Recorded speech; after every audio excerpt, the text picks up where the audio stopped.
Shida yako ni moja tu. Haujui kama umekuja kumsikia Mungu. Unataka mje kumsikia Mungu. Wewe sasa hivi unatakiwa na ile akili ya nimekuja kumsikia Mungu mimi. Kwa hata tungekukuta hapo wenyewe. Tunaona vingi zaidi ya wewe. Tunaona vitu. Tunaona vingi sana ambavyo ni ulimwengu. Sasa tunataka uondoe hiyo mindset ya wengi. Uende na mindset ya nimekuja. Tunakuja mwenyewe, sio kuangalia kundi likusupport kukutana na Mungu. Haleluya. Bwana Yesu asifiwe sana. Namshukuru Mungu kwa ajili ya ibada ya woga. Ilikuwa na mambo mengi, Bwana ametusaidia. Praise, naomba tumkakae. Can see tumekuja kwenye level nyingine physically. Haikuwa hivi.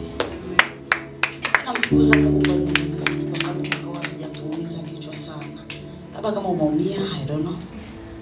Hajatuumiza kichwa sana. Na mwaka huu tumeweza kusimama wenyewe bila kutumia kanisa fulani. Tumesimama wenyewe. Na hii ni nguvu ya Mungu ndani ya wanawake, ndani ya mbinti. Naweza nikakwambia saa nyingine ni mabinti wachache, sio kama tulivyodhani. Everything Mungu ameprovide kwa sababu yako. So jiandae mikononi mwa Mungu. Namshukuru Mungu kwa ajili ya tarehe ya leo. Namshukuru Mungu kwa ajili ya ibada ambayo ametupa. Namshukuru Mungu kwa ajili ya mume wangu. Anawasalimia. Mimi ni mke jamani. Kwa sababu mko mnapataga shida, mnaona sitaolewa kabisa na mitazamo yangu. Na leo nawasisitiza muendelee na mitazamo kama yangu na hapo mtaolewa. Amen. Namshukuru Mungu. Na nitaendeleza mitazamo. Sio kama inaisha. Tunaendelea nayo ile mitazamo ile ile. As long as tukipita kwenye neno la Mungu, kila kitu ni salama. Amen. Kila kitu ni salama kwenye mikono ya Mungu. Kwa hiyo lazima tuendeleze mitazamo ile ile ya Mungu. Tuende nayo hivyo hivyo. Afu ndio tufanikiwe kwa Mungu bila kuzunguka. Afu turudi tumwambie Mungu tusaidie njiani. Haleluya. Namshukuru Mungu pia kwa ajili ya baba yangu, anajua niko hapa. Prophet Imani Mwakanyamale. Namshukuru Mungu kwa ajili yake. Namshukuru Mungu kwa ajili ya mama.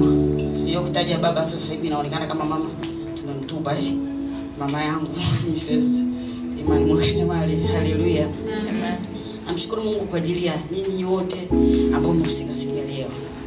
Wakati ninamuuliza Bwana tunafanya nini? Alinipitisha kwenye kitu kinaitwa Kingdom Builders.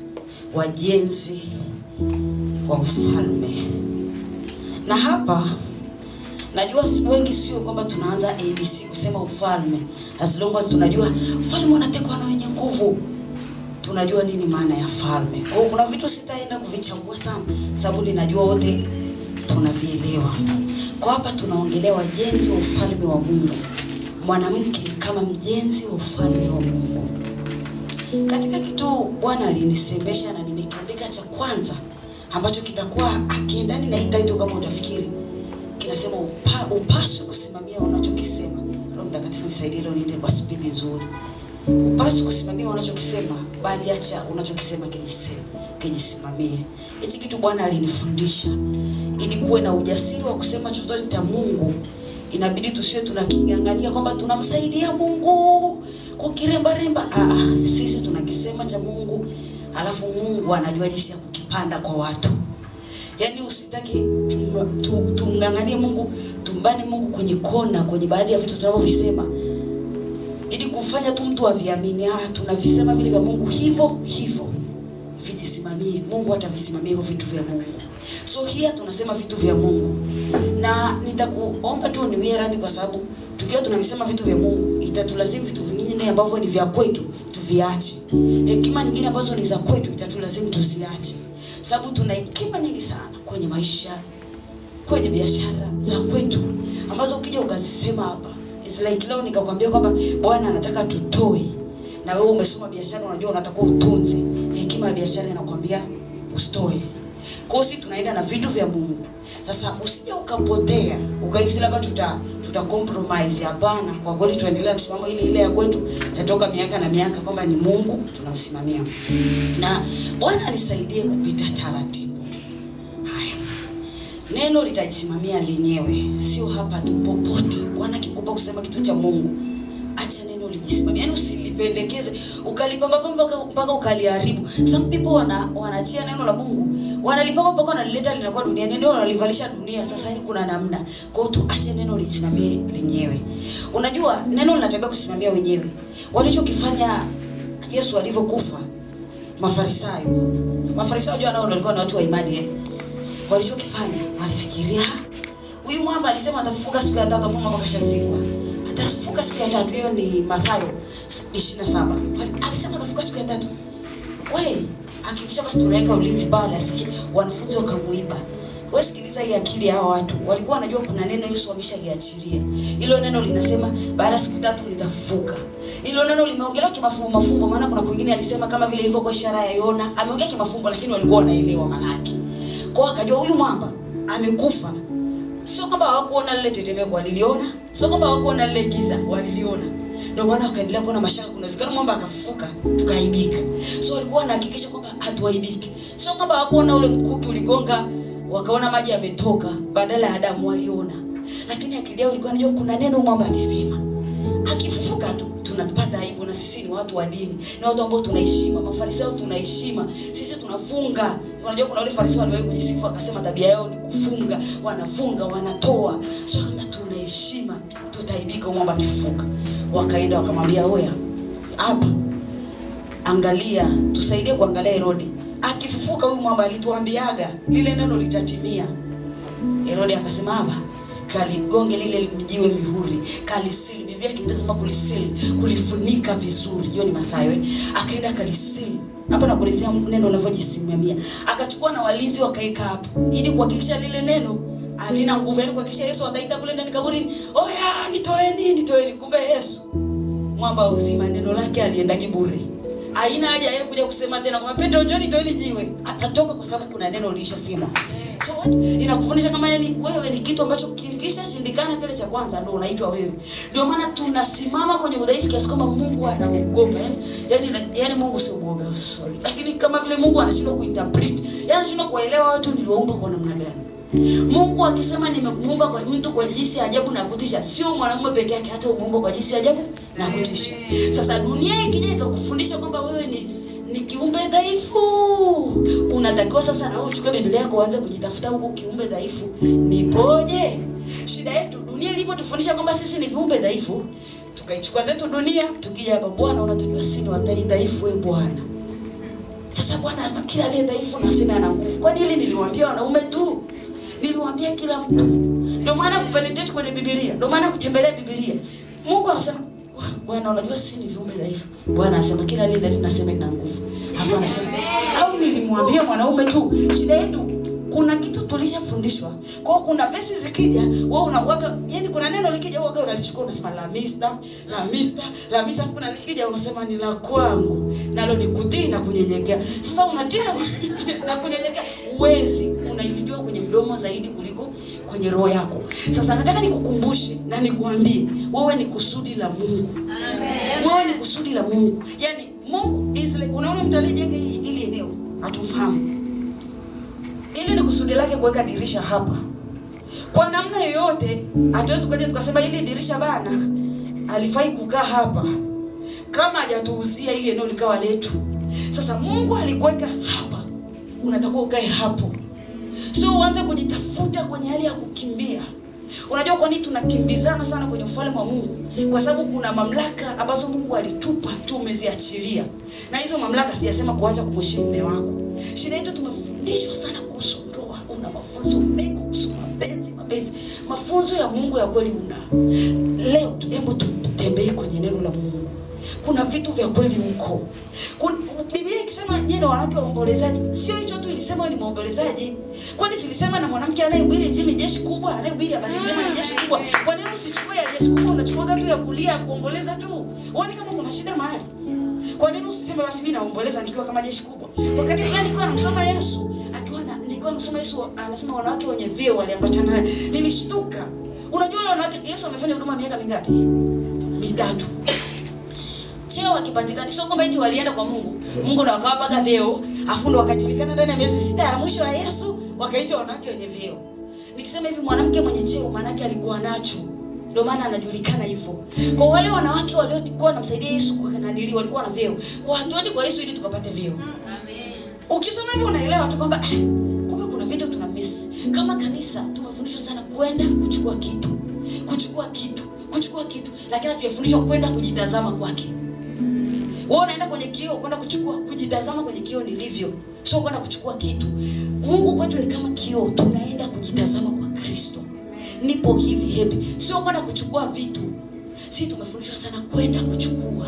Kwa hiyo unakuta mtu akija hata kanisani, ukimwambia aomboleze, ile neno tunalitumia vibaya. Yeye aombolezi tena kwa ajili ya kumjua Kristo. Yeye anaomboleza kwa ajili ya vitu vyake, mpenzi Bwana, ndoa Bwana, kazi Bwana, gari Bwana, viatu virefu Bwana. Ndio vitu ambavyo anaomboleza. Lakini kiukweli hakusemaga kwamba ukienda pale kuomboleza kwa ajili ya vitu vyako. Ukiwasoma tu wale wanawake ambao walikuwa wanamsaidia Yesu ukakuta walikuwa na vyeo, unatakiwa ujue na ndio maana Biblia inasema hivi, unaweza kupata kila kitu ukakosa ufalme wa Mungu. Kwa maana yake hatuendi kwa Mungu kutafuta kila kitu. Tunaweza tukapata kila kitu hata tukiwa nje ya Mungu. Na ndio maana mpaka leo matajiri wengine hawamjui Yesu. Na usije ukasema shetani huwa anatoa sana.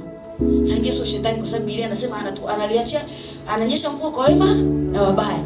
Kwa hiyo usimtengenezee shetani mazingira kwamba aliyoprovide kwa sababu hajaokoka ni shetani. Vingine ni Mungu jamani, mtumishi wa Bwana. Kwani si uliambiwa kabisa yule baba alikuwa anatoa kila siku ni Kornelio? Biblia inasema Kornelio alisahau, Kornelio alitoa mpaka sasa anatuma Filipo. Kornelio alikuwa hajampokea Yesu kwa Bwana na Mwokozi wa maisha yake. Na kama alikuwa anatoa maana yake alikuwa anavyo, alikuwa ibaki bana. Kwa alikuwa ni tajiri. Kwa hiyo uwezo ukasema kwamba Kornelio, uwezo ukasema kwamba watu wote ambao walikuwa wana hela hawajapewa na Mungu. Tuna kitu tumefundishwa kina shida. Na ndio tutakuwa tukitoa. Na mimi ndio ufundisho wangu hivi hivyo, nisamee tu kwa kweli. Mimi sitaki kumkopi mtu, siwezi sasa. Kwa hiyo nisamee, naweza nikaenda hivi hivi. So let us know kwamba kwa Mungu sisi kama wajenzi wa ufalme kuna vitu tunatakiwa tutoe kwenye akili zetu. Cha kwanza ni hichi, kwamba Mungu alivyotuumba mimi happy na wewe ni kusudi lake na wala sio kusudi la mwanaume. Ondoa hiyo kitu kwenye akili. Hapo ndo utamuona Mungu kwa upana. Ndio utamwambia Mungu umeniumba kufanya nini? Ukiachana kabisa na huyo mwanaume kwanza. Sio dhambi Mungu akakukutanisha naye kwa ajili ya kujenga ufalme, ni kitu kizuri sana. Lakini let us know kwanza sisi ni wakina nani. Acha ujue kwanza wewe ni nani. Kuna mali tunagonganisha magari sana kwa sababu hatujui sisi ni wakina nani. Sababu sisi tunahisi kama vile ukipata vitu umempata Yesu. Yaani unamchanganya Yesu na vitu. Kwa hiyo yani kufuna kama mimi Bwana akinipa kazi, huyu anaomba kweli. Wewe. Jamani, watu wanapewa kazi hata kwa waombi, hata hawajaokoka. Ushakuta mtu anapima maombi ya mtu kwa vile mtu anavyopokea. Yani it's like wewe amenunua na gari nyingine ila huyo kweli atakuwa muombaji. Wewe. Kwa hiyo unahisi labda Mungu anajibu kitu maombi ya magari. Haujui kama hata wewe ni wazo la Mungu kuokoka, kuna mtu aliomba. Hiyo uionaje? Haujui kama kuna mtu alikaaga ndani. Ule mwanamke ambaye alikuwa amekaa na mume wake miaka 7 tu ya ukamilifu kwenye ndoa, ndio maana ile miaka 7. Kwa hiyo ni ukamilifu kwenye ndoa. Kwa hiyo alimalizaga kuishi kwenye ndoa. Tulia. Hivyo endelea kujua. So alikaa na mume wake miaka 7 tu. Akaja akakaa kanisani kiasi kwa anamuombaga Mungu kwa ajili ya Yesu. Hebu ashumwa na ulizaliwaga. Ukamkuta mbibi. Yuko kanisani tu, anafunga, anaomba. Afu prayer point yake ni Yesu, na uhakika sawa au uielewele kwa sababu hata Yesu alivyokuja walikuwa pia wanaulizana ni yeye. Kwa hiyo anakuambia namwambia Yesu anakuja, namwambia Yesu anakuja. Lazima kuna kitu mngesema hivi, kuna mental disability. Lakini yeye ilikuwa ndio lengo lake. Kwa hiyo Yesu kama angekuwa anataka kukaa na kutuambia nani alipiga kazi nikaja, angemtaja yule mwanamke na Simon. Alafu wewe unapima maombi kwa vitu watu walivyopata. Happy sasa hivi nifanya kazi, Bwana anamjibu maombi yake. Happy kweli ni muombaji. Kuna mtu alikuwa ananiambia unaomba kweli, wewe ni muamini unaomba. Nikamwambia kwa hiyo naisiki kuomba ni kwa ajili ya vitu tu. Na mtumishi anipita huko pia, mtumishi wa maombi. Na mimi waga napita. Kwa hiyo utaamua kwenda huko kwenye hicho ambayo haina kichwa. Ufalme. Let us read the word taratibu. Ufalme unasema nini? Nataka kazi. Kazi imenibana, siwezi kupata muda wa kusali kabisa. Ufalme unasema nini? Yote yanawezekana kwa kiamini. Kwa hiyo unaenda kwenye ufalme, yote yanawezekana kwa kiamini. Kwa hiyo inawezekana kupata muda wa kuomba sana, upataje Bwana? Haya. Mifupa mikavu inaweza kuishi tena. Hivyo unatafuta kwenye Biblia, unatafuta. Yani unatafuta. Ndiyo ilikuwa tabia ya wana wa Beroya. Wakisikiliza neno la Mungu wanaenda kulikalia. Sio wanalisikiliza. Unaona tumemsikiliza Pastor Messi ametoa a lot of Biblia. Naona ajua kukoti vizuri. Bwana amempa neema hiyo ya kukoti. Tofauti na mimi na wakotia mkiwa mjai kusoma mnajiuliza ametoa wapi. Mpaka mje mkutane navyo miaka 5 ijayo. Na mkiwa amrudio video ndo mnateseka kabisa. Sasa umechukua vyote unaenda kulala navyo. Unajua hatujaenda kwenye sio mara ya kwanza kuja hapa kwa habari za wanawake. Umeenda sana. Mwaka jana uliambiwa nini ujui? Kitu unakumbuka tu ni kuhusu mahusiano tu. Kwa sababu Bwana bado hajakupa mume. Na akikupa mume utaanza kusahau hata mahusiano, kwa sababu atakuwa akifundisha vinakizana na wewe. Yaani it's like mume wako akija, muandalie chai. Unasema mimi simuandalia. Huyu anasikana, huyu hajui ndoa huyu. Kwa hiyo vinakuwa vinakizana na wewe. Sasa hivi kinachokufanya ushike sana vya mahusiano kwa sababu huna mume. Kwa hiyo unahisi labda ni kweli. Nikija kufika saa game yenyewe ukaona walikuwa wanadanganya bana. Sio alisema hivi. Kwa hiyo sasa hivi hebu tafuta kwenye ufalme. Nataka kazi, tafuta kwenye ufalme. Nani alipataga kazi? Tafuta kwenye Biblia. Sio leo hizi kazi tunazoanza. Mhubiri anasema vitu vyote havijaanza leo, vilikuwa kutoka zamani. Tafuta kwenye neno la Mungu. Nataka kazi. Nani alikuwa na kazi? Daniel. Lakini Daniel alipelekwa utumwani, mimi sijapelekwa utumwani. Nani mwingine ambaye alikuwa na kazi? Kuna wanawake wenye vyeo. Kwa nataka cheo. Wanawake walifanya nini? Tafuta. Walipata muda wa kwenda kumwekea Yesu Mariamu ameshakufa wakati walikuwa na vyeo, au kwa sababu ilikuwa sikukuu. Tafuta. Walikuwa wanapatana na Yesu kivipi wakati wako wana kazi bana? Au walikuwa waendaki kazini? Mbona walikuwa wanalipwa bado mshahara? Question. Unaona ninapoongea hivyo ndivyo ninavyosomaga Biblia. Wewe endelea kusubiria Biblia ijifunue. Jiulize maswali, yani ongea mpaka mtu asikilize aseme sawa anajihubiria au? Yani jiulize wanawake wenye vyeo wamepatana vyeo gani? Au makampuni yao binafsi? Mbona makampuni yanatakiwa wakae na nanili kule? Mbona huyu mmoja alikuwa na pepo 7 na yeye ni mmoja kati wenye vyeo? Kwa hiyo wenye vyeo wanaweza kuwa na mapepo. Hao ndio maswali ya kujiuliza unaposoma Biblia. Mwisho wa siku kukutana na bosi wako kufanya vitu vingine unawaza hata yule mwanamke mwenye pepo 7 alikuwa kati wenye vyeo. Kwa hiyo unapata majibu. Kwa sababu Biblia inajibu kila kitu, ila sisi ni wazembe. Neno la Mungu linajibu kila kitu. Hata tukiamua kulifundisha kitu ambacho sio, tunaweza tukalifundisha mara tutalipindisha. Ndio maana Petro alishtukaga akasema aisee huyu mwamba. Alikuwa anaongelea habari ya mahubiri ya Paulo, akasema mahubiri yako ni magumu. Au akija huko mbeleni watu wanaanza kaja kuyafanya hivi. Wakaleta vitu vingine. Kwa sababu kila mtu anaweza kuhubiria, ndio maana anaweza kushangaa mtu anahubiri akasema huyu amhubiri Mungu. Lakini atumie hiyo Biblia na koti nakwambia. Na watu ambao wamjui Yesu wanakubaliana naye. Ndio maana ukikaa kwenye mihadara ya kubishana kidini ndio utagundua kwamba Biblia inaweza kufanya kila kitu. Shida yenu nyewe waga msikilize. Si mnasema mkisikiliza mtajua dini nyingine sawa. Bwana watie nguvu. Sasa mwanamke sio chombo cha ziada. Mwanamke ni kusudi kamili la Mungu. Wewe sio chombo cha ziada. Sio kama unajazana ujinga. Wewe ni kusudi la Mungu. Mungu hajakuleta kama chombo cha ziada kwamba eti nilipomaliza kuumba ngamia, punda, ngoja tumweke kwa na mke. Wewe ni kusudi kamili la Mungu. Na unaweza kufanya mapenzi ya Mungu makubwa sana. Unaweza kuhubiri injili kama kina Foebe. Unaweza kuhubiri injili kama kina Priscilla mpaka jina lako liko kubwa kuliko la mume wako, wala sio dhambi, kwa sababu Priscilla na kila mpaka leo kuna watu wajua Priscilla ndo nani? Mwanaume, lakini Priscilla ndo mwanamke. Unaweza kuipeleka injili mbali na sio kumdharau mume wako na sio kuachana naye. Unaweza kupeleka injili mbali. Unaweza kufanya mambo makubwa. Sisi ni wazo kamili la Mungu. Hebu jipige kifua sema mimi ni wazo kamili la Mungu. Mimi ni wazo kamili la Mungu. Mungu nisaidie kujua mimi ni nani. Mungu nisaidie kujua mimi. Sababu unaweza kusema mimi ni wazo kamili la Mungu, ila wakati lako tunawaza nikishapata mume taanza kuendana naye sawa, Mungu akutie nguvu. Sasa umeumbwa kujenga wala sio kuzagaa. Biblia kuna mali inasema kwenye kitabu cha Warumi 12 mstari wa 4 na 5. Kwa kuwa kama vile katika mwili mmoja tuna viungo vingi, wala viungo vyote havitendi kazi moja, vivyo hivyo na sisi tulio wengi tu mwili mmoja katika Kristo. Alikuwa anaongelea habari ya ile mitume, manabii. Shida yako sasa ukishasomaga hapa hivi unasemaga hapa ni kwa mwanaume. Unasema kwa kuwa katika kama vile katika mwili mmoja tuna viungo vingi, unachukua kina Dennis au kina Paulo, wewe ujeki, unahisi wewe sio hicho kiungo. Sasa unaendelea sababu unajuaga mitume na manabii wote ni wa kiume, unaendelea havitendi kazi moja, kwa hiyo unahisi wewe sio kiungo. Kristo hajafa bure. Kristo amekufia wewe, amenifia mimi. Sisi tuko kwenye mwili. Kitu tumekizoea sana kusema sisi tunajenga mwili wa Kristo. Unaujengaje mwili wa Kristo bwana? Au hujui hata wewe ni nani? Sasa unaujenga tena au hujui? Mtu yote anajenga mwili wa Kristo anajua mwili wa Kristo. Wewe ukasema najenga kufika kwenye ukuaji kuja kuwa. Yaani akikuruhusu tu uendelee na Abdalla, basi umeishi. Kwa kila siku kuna watu wakiangalia umri wanaona wapate wachumba. Mimi sitaolewa.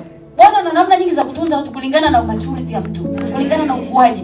Kuna ukuaji ambao huyo ndo mume wako ila hautapewa mpaka ukue. Ni kama mtoto akiwa mfalme, mtoto mdogo, babake kafa vile ndo amebaki kama mfalme. Atumpe mfalme, ataharibu mfalme. Ataanza kuita tu mama yake Asha amenigombeza kule kazi, kule shule. Kuanzia leo familia mama ya Asha na mama yake wachomwe. Na kwa sababu ni mfalme vitapitishwa. Kwa sababu tunamwona ni mtoto, tutamnyima ufalme ila tutamheshimu. Kuna vitu Mungu anakunyima kwa sababu ni mtoto tu. Kwa atakunyima, umri utaendelea kwenda, utasaga nao kwa sababu Mungu anasema nikikuchanganya na Yusufu sasa hivi mmeanza kuzini. Kweli? Bwana anaangalia na ukuaji wako. Kwa usianze kutetemeka, unatetemeka ni umri ukiona. Ina unatetemeka nini? Rudi magotini kwa Bwana. Bwana anasema hakuna atakayekosa mwenzake. Rudi magotini kwa afu tulia. Tulia. Hivi je mnachukulia kama shida ni kwamba dunia sasa hivi imetufundisha kwamba ndoa mchakato wa kuipata ni Mungu, lakini Biblia iko wazi. Kuna watu walipata ndoa kama wakina Rebeka kirahisi. Yaani sio tu kirahisi. Yaani ni kwamba tu nimeenda nimemchotea mtu maji, kitu ambacho hata unaweza kufanya hapo, unaweza kununulia mtu ice cream ndio hivyo akashapata mume. Kirahisi. Kuna watu walipata mke kirahisi. Wakina Adam, nimelala nimeamka mke wangu hapa. Kirahisi. Shida neno alitaki, shida dunia itaki uangalie neno linavyoenda. Neno vitu vinapatikana kirahisi. Vitu vinapatikana kirahisi. Wewe unasoma kwamba Petro akaenda kumtafuta mke wake siku ya kwanza, siku ya pili, siku ya mwaka mpaka mke wake akaja kumkubali Petro akasema, wewe. Hapana. Vitu ni kirahisi. Petro alikuwa na mke, na maana mke wake alikuwa anaumwa. Ndio kuna watu wanaweza kwa haja kusoma. Sasa vitu vya Mungu vinapatikana kirahisi ukikaa kwa Mungu. Na uzuri zaidi anakupaga amani ya kutulia. Bila sema amani na waachia, amani na wapa. Sio amani na waachia wenye wachumba, hapana ni wote. Sio amani na waachia wenye hela, hapana ni wote. Sio amani na waachia wenye nyumba, hapana ni wote. Amani na waachia, amani na wapa. Shida yetu sasa, amani na waachia wenye nyumba, amani na wapa. Amani na waachia wenye pesa, amani na wapa. Kwa amani na waachia wenye wachumba, amani na wapa. Kwa maana yake ukiwa huna pesa, ukiwa huna mchumba, huna amani. Wakati Yesu aliachia pale kwa watu wote. Wewe ukishasoma ile daka, sina amani, kuna vitu vikaisa, unarudi kwenye miguu ya Bwana. Amani na waachia, amani na wapa. Na shida yako wewe unahisi labda ukiomba Bwana atumie miaka mitatu kuja kusoma kama vile bosi wako alivyoomba kazi siku alivyoipitia ndio unavyohisi. Wakati Bwana alishaachilia amani, unaweza ukaenda ukalirudia ile neno, amani na waachia, amani na wapa, ninayo amani. Wewe mwanaume atakukuta ukiwa na amani. Utosumbuka. Sio mwanaume anakukuta una kimuhemuhe unatamani kuolewa. Yaani kiasi kwamba unashindwa hata kumjua unajigonga kwa Nabali. Sababu unatamani kuolewa. Hepi kaolewa, mimi sema nimeolewa ndio unaangalia umri wangu, unaangalia umri za watu wote. Wewe bora ukaenda mahali salama. Bora ukakimbia njia ya kwako sahihi, ukatambaa kwenye njia yako. Kuliko ukakimbia umeshakosea njia. Utapata shida sana kurudi. Amani na waachia, amani na wapa. Ile ni tumeshapewa.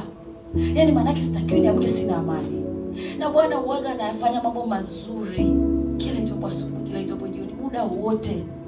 Bwana anaweza kukupa kila unachokitaka. Kaa kwake. Kila unachokitaka kaa kwake. Na usijisumbue sana kati ya Martha na nani mwenzie? Maria. Mmoja yuko bize jikoni au kila saa anapika. Ili amletee Yesu aseme wife material. Anapika. Alafu kuna mtu akawa anasikilia na msikilizaga tu Mungu yeye apike. Yeye anajua kwamba mimi sina cha kutoa ila master ana cha kunipa. Amen. Unatakiwa ujifunze kwamba wewe kwa Mungu una cha kutoa. Alishamtoa Yesu, wewe ndio unavya kupokea. So kakae miguuni kwake, haijalishi mambo yamekaaje. Kaa hapo kwenye miguu yake. Usihisi Yesu anajaa. Yesu ameshazoea kufunga na anafunga siku 3 afu anasema siwezi kuacha waende bila kula. Maana yake alikuwa anaongea siku 3, mimi hapa niongee siku 3 nimalize. Afu niseme siwezi kuacha waende bila kula. Sio siwezi kuacha niende bila kula. Yeye alikuwa anaweza kuendelea kubaki bila kula. Kwa sababu lazima siwezi kuacha waende bila kula. Sio siwezi kujiacha tubaki bila kula. Lecha Mungu. Kama msikilize ni master. Atakwambia kila kitu, usihangaika kupika. Shida si tunahangaika sana huko kwenye mitandao, unajifunza kwa watu ambao hawana Kristo, maskini ili uweze kuolewa. Unahisi labda ukijifunza na unapata huyo mume maskini, Mungu mtie nguvu. Wewe kuna vitu vya ajabu kwenye hii dunia. Kuna watu huwa tunajifunza vingi sana ambavyo hata sio vya Mungu. Alafu mwisho wa siku ukija kuambia vya Mungu sasa unakuta vile ambavyo ulijifunzaga vimetengeneza wiko. Yaani vimetengeneza ni kama vimetengeneza nini sijui. Kwa maana yake ukibomoa ni kazi, vimekuwekea kiambaza. Una vitu vingi kuhusu mahusiano, una vitu vingi kuhusu mume, una vitu vingi. Kiasi kwamba ukija ukapata mume afika kutoa huyo mume sasa ndio hivi tena. Mafundisho yote ya duniani yanakuja. Fanya hichi, unafanya. Kuna watu wamefanya. Yaani wamefanya mpaka wamefika balamba hatufanyi tena, kila wanaume wako hivi. Hawako hivyo, ulikuwa umesahau kodi. Ulijifunza kwenye kodi ya dunia, hujajifunza kwenye kodi aliyemuumba huyo mtu. Shida tunasahau sana kodi. Kodi ni kujifunza kwenye aliyeniumba mimi happy. Ukitaka kunijua mimi, mjifunze kwa aliyeniumba. Ndio anajua huko nani niliokaga figo moja, huko nilikaga figo mbili. Shida tunajifunza kwenye kodi za watu ambao wako duniani hata hawajui Mungu vizuri sana nyingine. Unajifunza vingi, unabadilisha na mavazi, unafungua na kapaja. Na wanaume wetu hata wako Bwana Yesu atutie nguvu. Bwana sisitiza msilale. Taratibu nyingine ya ufalme ni shauku ya kuongezeka kwa ufalme. Dada naye aliongelea. Ufalme una taratibu nyingine. Ukishakuwa kwenye ufalme lazima uwe na shauku kuongezeka kwa ufalme. Hamna mtu ambaye yuko kwenye ufalme afanya tamani ufalme upigwe. Ni sawa na sisi tulivyo kwenye nchi sasa hivi. Uwezo ukatamani yani nchi yetu yani watu wafege. Uwezo ukatamani hivyo. Taratibu ya ufalme wa Mungu ni shauku. Ametuweka tu na shauku. Ndio maana Biblia inasema hivi, nendeni mkaijaze dunia. Maana yake amewapa kitu, amewapa shauku ya kufanya. Aliwaambia kina Adamu mjazeni dunia. Maana yake Adamu kila siku alikuwa anatakiwa katika kitu anacho kwenye akili kwamba Mungu alisemaga dunia nijaze. Kwa shauku ya kuongezeka kwa watu alikuwa nao Adamu. Na Bwana alihakikisha watu hao wawili wanajaza dunia. Bwana akutie nguvu, endelee kuelewa.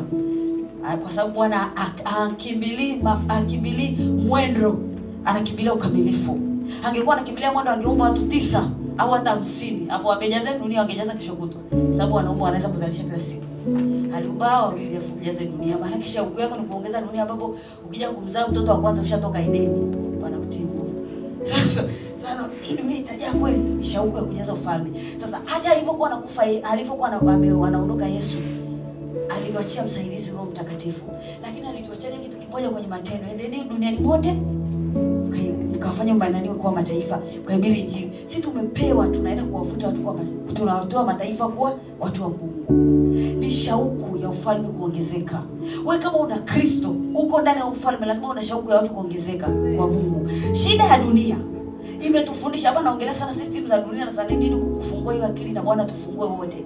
Shida ya dunia imetufundisha kwamba ufalme wa Mungu hata ukiongezeka hauna impact. Kiasi kwamba wewe hata ukiona tu watu wanaongezeka, yani kwa Mungu unaona ni kawaida sana. Wakati kule mbinguni mtu mmoja akitubu ni furaha. Yani kule mbinguni maana yake ni kwamba ukinunua zako gari yako nzuri, kule mbinguni hata malaika washangilie. Ukijenga nyumba yako nzuri washangilie. Ila duniani ukijenga nyumba yako nzuri ukaiposti tu kila mtu wao hongera. Lakini ukivuna nafsi mbili hata ukaziposti kuna watu hata wasemaje hongera. Kwa sababu wanaona ni kawaida. Ufalme unataka maongezeko. Hebu nikuulize kitu. Toka umeokoka, ushaombeaga hata familia yako watu waokoke? Achana na kuimba ile nyimbo ya mtumishi wetu Funua Neema Yako ambao uliimba wakati mbaya kwamba ni mtumishi amekulinda. Ushakaga nyumbani kwenu ukaanza kuombea watu waokoke? Shauku imeuliwa. Atuombe watu waokoke. Mimi na mdogo wangu Jacqueline, leo yuko hapa. Na mdogo wangu tulikuwa tunaomba nyumbani kwetu tukiwa hatujaongozwa na mtumishi wowote. Mimi niliokoka kwa redio na naendelea kusema mpaka kesho kwa sababu ninazipenda redio, maana ndo niliokoka kwa njia ya redio. Na ule mchungaji aliyeongoza ile sala ya toba simjui. Ni ipo hivyo na haitakuja kubadilika. Sasa utakuja kusikia nimebadilisha, maana niliokoka kwa redio nikiwa huko Moshi. Nilipookoka moto wa Mungu, tulikuwa Roman. Moto wa Mungu nikaanza kufunga dini. Nasoma Biblia mwenyewe. Kumbuka kama mchungaji hayupo, simeshaokoka kwa redio. Kwa kuna misingi Bwana anaikaga mwenyewe. Nasoma Biblia mwenyewe, nafanya nini? Ndio wangu naye akaja akaondokaga. Akaenda kuishi na mtu mmoja. Huyo mtu alikuwa na mambo yake. Kwa ile kumuomba, naomba fulani aje kukaa. Akaenda kukaa naye kwa muda kidogo. Ndio akarudi anaenda kwa lugha. Mimi sina kwa lugha ila nimeokoka. Kwa nilikuwa naona kama jamani malaika amekuja na nuru. Unajua umeokoka kwa redio sasa unasikia kwa anaenda kwenye redio ile hujai kunena. Dogo anakuja sasa ukianza kuomba tu shaba hataya. Sasa tukawa tumejengea ratiba ya kuomba. Kipindi hatuna simu, watoto wa Mungu wa kijijini. Kwa hiyo tunaweza tukaomba saa 1 mpaka saa 5 usiku. Ndio maana ujue kwamba utandawazi kuna vitu vingi sana unaua. Kwa tunaanza kuomba saa 1 tumejifungia room sasa tukija kuacha ni saa 5 usiku. Saa 1 usiku. Kwa sababu hatuna simu, hatuna mahusiano. Wadada wazuri wa Yesu. Ndio unaoja kuelewa Biblia inasema kama ule nani alikuwa na watoto 5 wote manabii. Mabikira 5 wote manabii. Unajua kani katanguliza mabikira walikuwa na utulivu wa kukaa kwa Mungu, hawana vitu vya kuwasumbua. Kwa hiyo ilikuwa hivyo. Tukakaa kwa miguu ya Mungu. Tukakaa hapo. Tukaomba. Tukaanza kuombea familia zetu. Kila familia angalau aokoke mtu mmoja. Lengo letu siwezi nikasema kwamba ni Bwana tulikuwa tunaelewa sana. Ila tulipata tu hiyo shauku kwamba tumeokoka sisi kama mama mdogo kuwe na mtu, kama mkubwa kuwe na mtu, kwa nani kuwe na mtu, tunatamani kila familia Bwana aweke mtu mmoja. Tulikuwa tunaomba Daudi na mdogo wangu tumbo moja kabisa nafahamu. Leo nikikwambia Bwana ameshaokoa zile familia zaidi ya mtu mmoja. Mpaka kwa siku Bwana jaki tukaongea tukasema najua ile maombi yalikuwa yanakuja kujibiwa. Na tulikuwa tunawataja kwa jina. Familia mama mdogo tunamtaja kabisa jina. Tunaanza watoto wa kwanza mpaka mshirima tunamaliza saa 5. Kwanza mpaka mwisho Bwana angalau ukoe huyu. Tulikuwa tunashauku. Leo zile nyumba zina watu wameokoka. Leo sasa hivi hata tu nikiamua kusema ndugu zangu waje wanakuja kanisani wanasema Bwana Yesu asifiwe. Sometimes wanaweza wasijue kama kuna kitu tuliweka kwa Mungu. Ila sisi tunajua kuna kitu tuliomba. Mimi tena mpaka hata juzi nilikuwa nakumbuka wakati Bwana amenipa hii shauku. Nikakumbuka nikasema hata kama walikuja wakaokokia huko mjini kwa sababu kila mtu akashaenda na maisha yake, ila kuna kitu tuliomba. Na waliokoka kama mvua. Yaani ni kama mvua tu unasikia fulani naye kaokoka, fulani naye kaokoka. Wameokoka kama mvua. Sababu Bwana aliweka shauku ya watu kuomba. Bwana akuinue, akupe shauku ya kuona wazao wako wanafanikiwa, wanaokoka. Sio wanafanikiwa tu wanapata magari. Shida ufalme wa dunia umetudanganya kwamba wakifanikiwa wanafanikiwa kipesa kiasi kwamba ukianza kuombea mama zako wadogo unaombea tu wapate pesa. Ushasikia yule mtu Bwana saidia baba mdogo apate hela, mume wake apate. Hadi watoto wadogo tunafundisha kitu kibaya sana. Mtoto kimwambia muombe mama yake, haiwezi kumwambia tena mama yake akae kwa kwenye kweli. Amefundisha kumwambia mama yake apate hela, basi kwa unasikia Bwana tutunze leo. Ana shauku ya ufalme. Anataka tu ana shauku ya watu kuongezeka. Chunguza kwenye familia yako, angalia mama mkubwa kweli ana kila kitu ila hana Yesu. Anza kumwombea. Uweze kuhubiri, omba basi. Uwezi si una ujasiri wa kuhubiri, ombea basi hata siku moja. Sasa tunapiga makelele kwa sababu tunapata shida, kwa sababu hatujaombea wale watu ambao wanatupa shida. Hujaombea mashangazi yako kwa mwenyewe unasema sasa kwenye harusi mashangazi zangu wataharibu, yani ni walevi. Unajua kabisa, ila uje kuombea yani waache ulevi. Unajua kabisa sikia, yani mashangazi zangu kwenye harusi wataniaibisha gani. Uje kuombea hata siku moja ukasema Bwana, kabla sijaolewa hao watu wabadilike, wasije kuniaibisha. Kwani ni uongo kwamba wewe mwenyewe kwenye mashangazi zako unapiga picha kwenye harusi fulani akija Starboy? Unajua, lakini nini kimekufanya usiombe? Yaani nini kinakutekenyaga usimuombe? Ni nini? Sababu tumefundishwa shauku ya ufalme ni kupata hela tu. Kupata yani kuishi kula kulala. Kuishi kula kulala. Na wakati Mungu wetu ni zaidi ya tumbo. Mungu wetu wewe, hakuna kitu kizuri kama watu wa nyumbani kwako kumjua Mungu. Unakuwa na ujasiri hata kumchukua mtoto wako. Kusema nenda kwa baba mkubwa ili likizo. Umepata safari kazini unakuwa na ujasiri kusema nenda kwa mama mdogo. Sasa mama mdogo hajaokoka, anatukana matusi, yamejaa matusi. Ukipata hata safari kazini unaanza kutusumbua watumishi, unatupa watoto saa nyingine hata tujuani vizuri, hata utuamini. Unakaa tena huko unasema si mama yepi atakuwa anafanyia yule mtoto wangu. Kwa sababu umeshindwa kuombea kizazi chako. Si wanawake tubengwa, ninakupa president ya ombea kizazi chako. Ombea watu wako. Yaani mimi nawaambia watu hivi, wasipofanikiwa ndugu zako wanakuja kukutesa wewe. Kwani watoto wa ndugu zako watakuja kukaa kwako? Si ndio watakukatalia kupika, watakupandishia mabegi. Yaani kuna vitu waga tufikirie. Lakini ndugu zako ni wa kwako. Ombea. Usiwe na uzembe kusema ila mama mkubwa watoto wake hawajafundishwa adabu. Ombea watoto. Kwa sababu hata ongeza kuzaliwa na mama mkubwa na usiwe na adabu kama watoto. Unajua mara nyingi waga tuone hivi vitu. Kuna wanawake waga tunafurahia vitu vya kijinga. Yaani unaona tu kuna kitu kimetokea kwenye mtandao ambacho ni cha ajabu. Unasema ila mtoto ana adabu kabisa. Unajua kama na mtoto wako ukizaa kwenye mazingira. Bwana endelea kutupa uzima. Asipokupa uzima anaweza kawa hivyo kwa sababu hujaomba. Kuna vitu ukiona atakuwa kamate tu Bwana kwenye kizazi changu atokee kwa jina la Yesu. Namuombea na huyo apate amani. Naombea na huyo na wewe sawa. Na wapenda wanafunzi wa Yesu walimuonaga kilembo mmoja. Wakamuuliza Yesu, kati ya huyu na mama yake ni nani aliyetenda dhambi? Hivi unaelewa? Sio kati ya huyu na baba yake. Kati ya huyu na nani? Na mama yake. Kwa maana yake hata kama dhambi ni ya mama ndio atakuwa tu kwa ajili ya ule mtoto. Na Yesu hakusema hivi, kwa nini nimesema mama mseme baba? Kwa sababu anajua ni protocol, mama anasimamia watoto. Kwa mtoto amezaliwa mlemavu amekuja duniani jamani, amebeba watu kwenye tumbo ametokea mgonjwa mlemavu. Watu wanja kati ya yeye na mama yake wewe. Mimi mama yake tena jamani. Maana yake ni kwamba kulikuwa kuna kitu ungeweza ukakifanya wewe mama.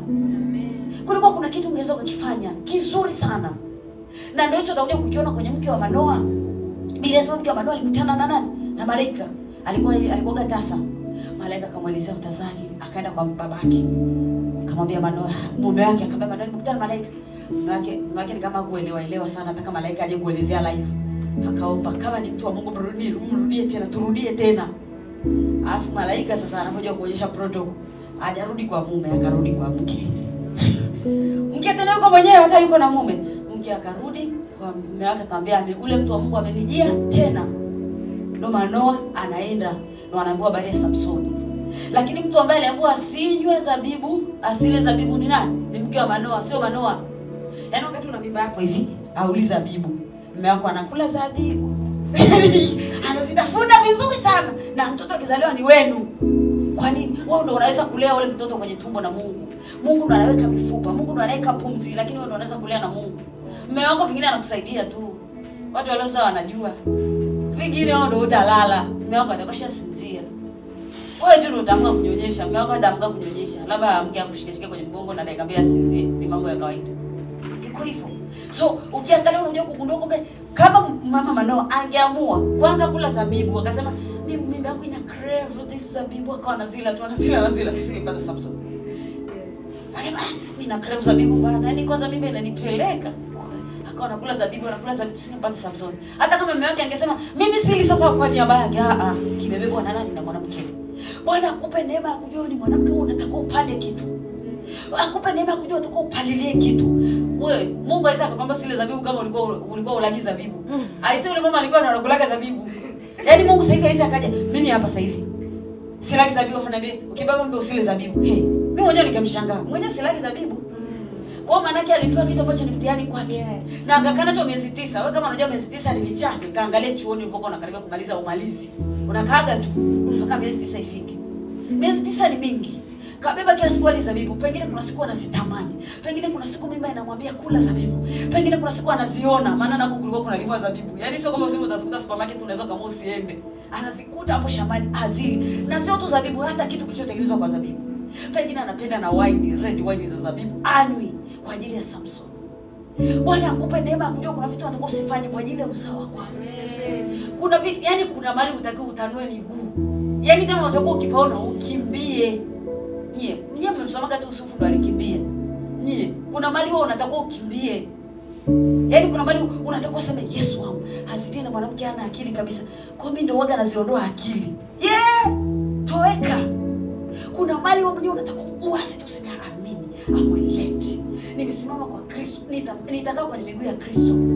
Bwana anaweza kukupa kila kitu. Nampenda sana Ruth amekaa na mama yake, watu wanapenda kutumia kwenye ndoa kale kavesi kale kanasema watu wako watakuwa wangu. Hivi mnyewe mnajua ni simple kwa sababu jesoma story ya Ruth vizuri.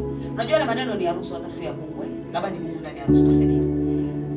Ruth wameenda wa mishoni, njaa imetokea. Wameenda na mama mkwe na mume wake na shemeji, yaani watoto wawili huyo mama na wake zao. Wameenda wa mishoni. Fika wa mishoni, wakafe kule wale wanaume wote wawili. Alafu mwanamke yule wa kwanza asema anaitwa Zulpa Tanzania. Asema mimi sikai. Nitaolewa huku. Ruth arudi na mama mkwe. Ayupoke na mume, yupoke na mama mkwe. Nenyewe mshatengeneza picha mama mkwe ni wabaya. Sasa mwana wake karudi na mama mkwe. Kwa Ruth alikuwa anamwambia mama mkwe kwamba watu wako watakuwa wangu. Sio alikuwa anamwambia Mungu. Sio alikuwa anamwambia mume wake kama tunavyotumia vibaya kuwafanya mume zetu wawe romantic watu wako watakuwa. Alikuwa anamwambia mama mkwe. Piga picha mama mkwe yako. Akwambia mama mkwe. Na ukisoma vizuri Ruth aliambiwa na mama, unajua Ruth kama alishikana kana mume wake maana yake Ruth hakuwa virgin. Kwa hiyo tuseme mume wake alikuwa analaki naye. Kwa alikuwa anajua wanaume, ameshaka na wanaume. Kwa hiyo mama mkwe alimwambia hivi, unaenda kwa Boazi, oga vizuri. Watu wanapenda kuitumia, wanaoga vizuri anaenda kujiuza. Oga vizuri. Alipooga vizuri, alipoondoka, aliambiwa hivi, ukalale, ujifunue taratibu kwa Boazi, Boazi akiwa ameshalala. Usimwamshe, lala hapo. Ungekuwa wewe unayependa mambo ya haraka, ungeenda kumkumbatia Boazi, ungeenda kulala kukweka kichwa alikweka Boazi. Unajua kama mama mkwe alimwambia vile, alimaanisha huyu sio mume wako. Kuna distance ukiweka na mwanaume, kuna kitu mtaharibu. Ukienda kulala mkaangaliana, mtakumbatiana nyie. Wewe nawe ni mzuri Ruthu. Kwa lala miguuni kule mzukwa 4. Halafu tulia.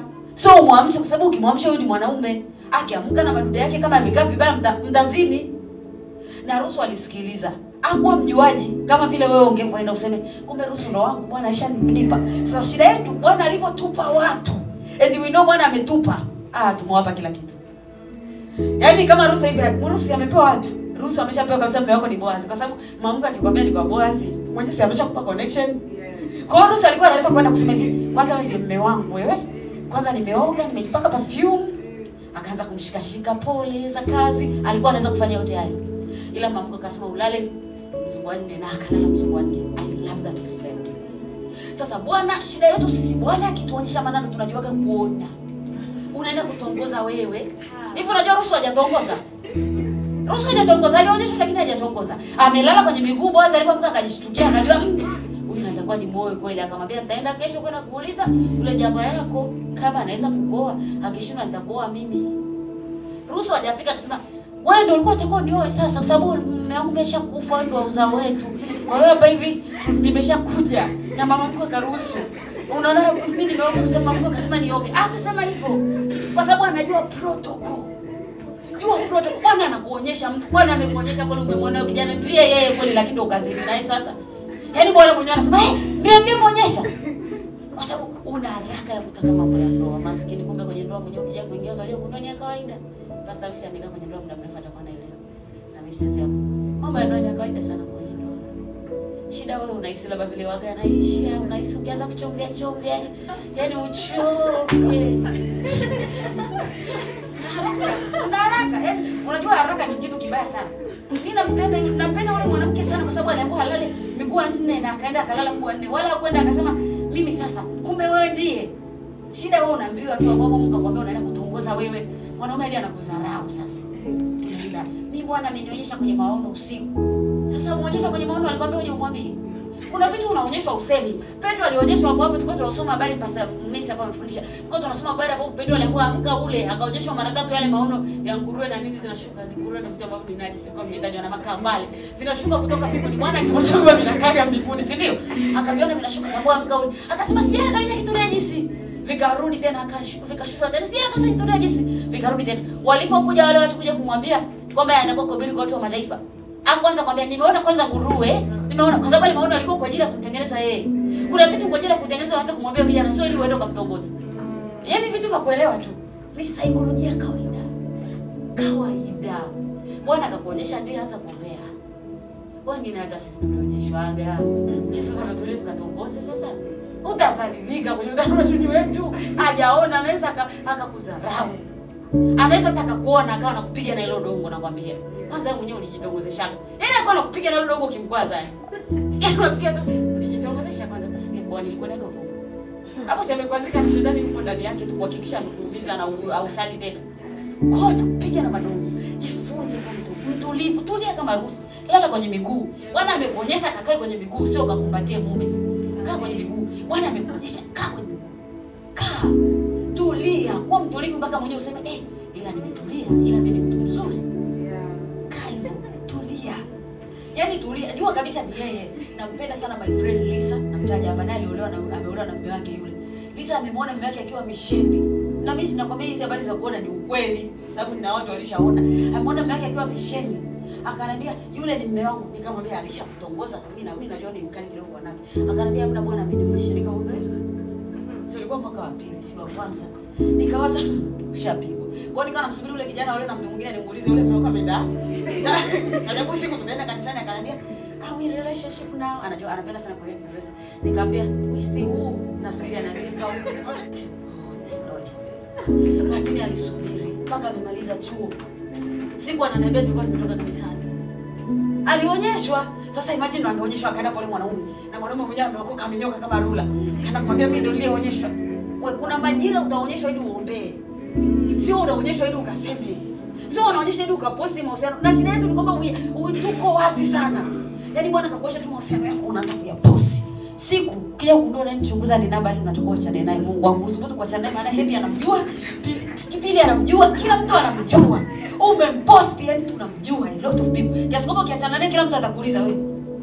Si fulani mna mahusiano. Na lazima ujue kabisa hii dunia sasa hivi ipo hivi. Inataka wewe uliokoka ukianza mahusiano uolewe naye. Sio uachane naye. Sasa wewe kutuonyesha. Kutuonyesha. Mimi naongea na wanangu, unaonyesha kwa nini? Yaani kwa nini? Kwa nini? Inatakiwa ukimwonyesha mtu unamwonyesha kwa jina la maombi. Na sio hivyo tu, na ukimwonyesha mtu mwingine atakuwa yeye ndio amekuja kukuambia. Yaani amekuletea jambo la maombi kwa na kushika unasema leo kweli atakuwa ananiombea mpaka amemuona kijana. Mimi baba yangu tu wa kiroho kweli nilimwambia nikiwa nimeota ndoto imenishinda. Ndio nikamwambia nimeota ndoto imenishinda. Akaniambia kijana nani? Nikawa namweka X, kijana X namweka. Huyo kijana. Akaniambia kijana nani? Lakini ni amani ya moyo. Lakini pia ni kujitengenezea standard za wewe kuheshimika. Wewe unadhani ukiachana na watu wanne, ukiwa unajaribu kutafuta hapo kwako unamulika tochi zinafeli. Ukija kuolewa na mtu wanne kila mtu anakuwa anawaangalia kule wa kwanza. Si hakika kwa huyu ni mzuri. Wewe unadhani kitu kizuri sana. Sio kitu kizuri sana maana Mungu kutoka na nidhamu nzuri sana. Tarajibu nyingine ya ufalme ni kuomba. Kuwa muombaji. Peleka watu kwa Kristo, wavute watu kwenye counter. Mke wa Manoa alimvuta mume wake kwenye counter. Ambia twende ukamcheki malaika. Hivi unadhani ungejisikiaje? Wewe ndio umekutana na malaika ndio mwanamke afu unamleta mume wako kumwambia huyu malaika huyu hapa. Shida yetu, mume wetu ndio anatupeleka. Kwa sababu hatutaki kuomba. Peleka watu kwenye counter. Mke wa Manoa anasema nimekutana na mtu wa Mungu uso wake unawaka. Hajazimia. Hajakemea mapepo. Shindwa pepo, alijua huyu ni malaika. Alafu anakuja kumleta kwa mume wake. Ikiwa inaonyesha kama ni oda, unaweza kukutana na mtu kamleta Mungu kwa watu. Amen. Unaweza kukutana na malaika kuwaleta kwa watu wa nyumbani kwako. Yaani mtoto wako akaumwa ukajua cha kufanya. Mimi kuna saa nyingine hadi mke wa Musa anatushinda. Mwanamke wa Musa ambaye alikuwa ndo mtu kabisa wa kipindi hicho cha Torah. Atushinda. Musa ameumwa hapa atakao kufa. Akamtahiri mtoto. Akasema bwana harusi wangu kwa nanili kwa damu. Akiwa anajua kumbe Mungu anataka kushughulika na Musa. Musa hajatahiriwa mpaka sasa hivi sasa pasaidia leo tahiriwa. Kwa kichwani Mungu anataka kumua Musa. Akaelewa protocol kwenye ulimwengu wa roho zinasemaje. Sisi sasa. Bwana tutie nguvu. Simama na Mungu vizuri. Mtu ananena aliyojaza moyo wake kwenye maombi. Ndio maana Mungu ashtuki ukienda kuomba. Kwa sababu yeye anajua vilivyojaza moyo wako. Ndio maana sema ukiwa katika kuomba Bwana huwa anajibu. Bwana ajibu maneno. Anajibu vile unavyovijua kwenye moyo wako. Anajibu vile vinavyoendana na mapenzi yake. Wewe sio unakuja tu kwa sababu unataka mume.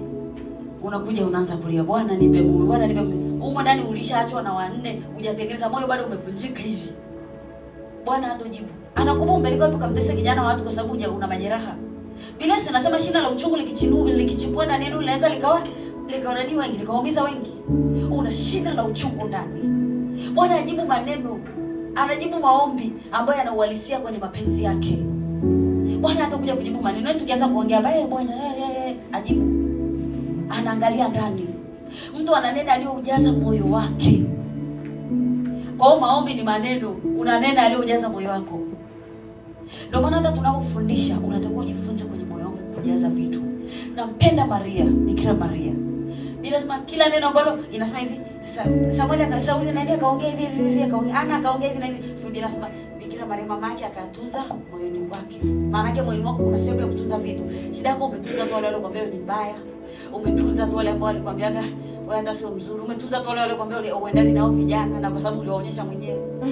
Kwa umetunza. Kwa sababu kwenye moyo kunaweza kutunzwa vitu na vinaweza vikakuzuia kwenye kuomba. Jitahidi moyo wako kulinda.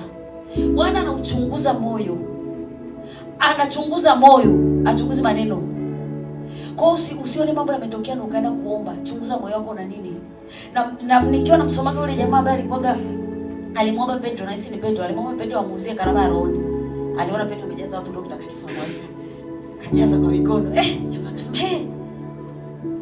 akaniuzia. Petro akamwambia, wewe unadhani karama Mungu inapatikana kwa pesa? Ndio sasa hivi sisi wengi tumefundishwa karama zinapatikana kwa pesa. Kwa hiyo ukiwa na pesa tu unahisi kwenda kuonana na watumishi ni kupata karama. Kwa hiyo unaenda kuonana kwa sababu una pesa. Wakati ushafundishwa kwenye Biblia karama Mungu haipatikani kwa pesa. Alafu akamwambia na kuona moyo wako una uchungu. Kwa maana yake huyu shida yake pia sio pesa, shida pia ni moyo. Hata akipewa hiyo karama atafanya kile sawa, kwa sababu moyo wake una uchungu. Moyo wake una uchungu, yaani umeharibika. Angalia moyo wako. Tengeneza habari ya moyo wako. Tutengeneze kwenye mioyo yetu. Ikali siku nyingine unakaa kwenye maombi, Bwana tengeneza moyo wangu. Bwana nionyeshe kwenye moyo wangu kuna siri gani? Kuna vitu umeviweka kwa mama yako mkubwa toka zamani, unajidai umesahau. Ila mama mkubwa ukimwona tu unasema sipendi. Toka zamani. Zamani, ukiwa wadogo kabisa ameenda mahali mkubwa akawapa watoto wake nyama hajakupa. Paka leo upendi. Zamani ndio unakuwa. Paka leo ni vile tu hujakutana naye huko mjini, ila ukienda kwao, ukikutana naye ila mkubwa mimi simpendagi. Siku kikao kwamba Bwana chunguza moyo wangu. Chunguza moyo wangu, ni rehemu mali nilishazingua nikaweka mambo. Utashangaa unaliona jambo la mako mkubwa. Ndio kumbe lipo. Kuna watu wapendi, tulishika vitu vyao zamani sana. Ila tu ni vile kwa sababu tuko kanisani, tunajikutaka tunawapenda. Yaani unajisaulisha. Ila ukienda mkoani kwenu mama au mamako akiwa anaongea anasema kama nimetoka kuongea na shangazi yako. Kimoyo chako ndio kinasema shangazi mwenyewe. Na unaweza kumwambia sana mako, "Bwana sipendi kuongea na huyo mtu bwana." Lakini wewe ni mtumishi wa Mungu. Mungu anakutunzana na kuendelea kukupalilia kwenye eneo la moyo wako. Bwana kwenye kitabu cha Mathayo 12:34 na 35 ndio inasema Bwana mtu inaongelea mtu ananena anaojaza moyo wake. Dunia inatuonyesha maombi kama eneo la kupoteza muda. Mungu anasema kesheni mkiomba. Ila dunia inakuonyesha kama eneo la kupoteza muda. Na maana kama mtu anakuambia hivi, sijapata muda kabisa wa kuomba. Ila amepata muda wa vitu vingine. Kwa sababu anachukulia maombi ni eneo la kupoteza muda. Nikukumbushe, maombi sio eneo la kupoteza muda. Maombi ni eneo la kufanyika. Tunapoomba tunajisogeza kwa Mungu, tunamjua Mungu aliye ndani yetu. Tunajipeleka kwa Mungu tujue mapenzi na makusudi ya Mungu. Ukiwa ujipeleki kwa Mungu, utaka ujue una shida gani? Yaani shida yetu si unahisi labda Mungu anataka kule afaseme sasa 1 2 3 1 2 3 nyie leo mnajua mapenzi yangu. Hapana. Tena dunia sasa hivi ina vitu vingi imekufundisha toka mtoto. Toka mtoto imekufundisha kwenda shule kusoma Biblia. Ndio maana unasoma na Bible study. Na bila soma na Bible study unauliza maswali ambayo hayana revelation. Unauliza tu watoto wa Nuhu walikuwa wangapi? Yaani hayakusaidii. Kwa sababu sasa hivi watoto wa Daudi walikuwa wangapi? Daudi alioa mke anaitwa nani? Unaandika. Alafu unachagua A apige A. Au haikufundishi kama neno la Mungu la kukusaidia. Haikufundishi kama eneo la kukudiscipline. Inakufundisha kama eneo la shule. Lakini ukweli hata Bwana akitupa watoto sisi ni wanawake. Fundisha mtoto wako kama Biblia kama eneo la discipline. Kabla ya kumpiga maneno mengi, "Wewe sikupendi, umefanana shangazi yako na mama mkubwa na nani?" Fundisha Biblia kama eneo la discipline. Mwambie soma afu uje unifundishe.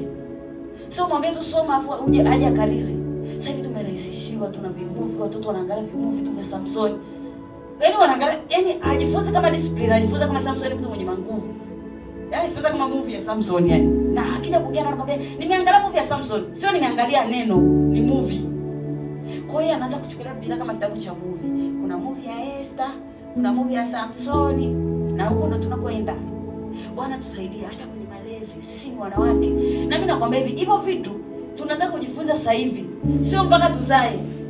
Ukweli, shida sisi tumefundishwa kwamba kishaanza kuolewa ndo napigwa ile kitchen party ya usiku. Yenyewe kitchen party unawaza tu watakuletea nini? Mungu mkubwa wewe, ukiletoa kabati unasema mbona wanaela wangenunulia sofa. Uelewi chochote. Unaviona vitu vinavyoingia unasema mimi lao ndo wamenichanga ndo wameniletea hilo. Uelewi chochote. Unawaza tu vinavyoingia na kutoka. Unawaza tu sebule yako itakaaje. Sababu akili yako inakwambia ndoa ni mali kuhusiana na sebule. Kwa hiyo unawaza hilo jiko litakuaje.